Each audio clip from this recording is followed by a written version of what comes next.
భయ్యా నాకు ఒక మంచి సాక్కునేదానికి మంచి కుక్క పిల్ల కావాలి భయ్యా. మా ఎక్కడ ఇంటాడు ఉంటాయన దండిగా. వాళ్ళ ఇంటికాడు ఉండి కుక్క పిల్ల దేనికి, వీడిని కుక్క పిల్ల చేస్తే పోదా? ఏడ భయ్యా ఏడన్నాయే? ఏం చేస్తావు చెప్పి. నీకు 3 పూటలు బో పెడతా నీకు. కాలించి దెంగతో పెట్ట. ఇది పౌరైన మంత్ర యుద్ధ ఇది. నాకు ఒక కుక్క పిల్ల కావాలి, మంచి కుక్క పిల్ల. దీంతో వీడిని కుక్క పిల్ల చేస్తా.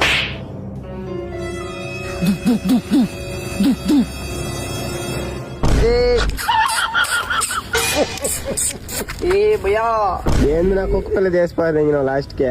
నేను బాగా సాక్కుంటాను రా భయ్యా, ఏమనుకోద్దురా రేను రే. నువ్వు ఫస్ట్ నన్ను మామూలు మనిషిగా చేయనా, ఏంది నువ్వు చిన్న కుక్క పిల్లని చేసావు నువ్వు. లేదురా రే, నేను బాగా చూసుకుంటాను రా రే. మనిషిగా ఏం బతుకుతావురా, కుక్కగా బతుకురా, బాగుంటావు రే. నువ్వు ఏంది నా ఇటు చేసావు నువ్వు. మా అమ్మోళ్ళు చూస్తే గుర్తు కూడా పట్టలేరు నాను. ఆడలా నో వదిలినాను. ఏం భయ్యా, మనిషిగా ఉన్నప్పుడు కన్నా ఇప్పుడే బాగున్నావు భయ్యా, ముద్దుగా. ఏందంటా నువ్వు నన్ను మామూలు మనిషి చేయనా, ఏందా నువ్వు. భయ్యా నీకు రోజు చికెన్, మటన్, చేపలు, గీపలు అన్ని పెడతాలేరా. నాకేం వద్దు, నా మామూలు మనిషి చేసేనా చాలా. ఈ మాట్లాడేది గమ్ముండ్రా రే.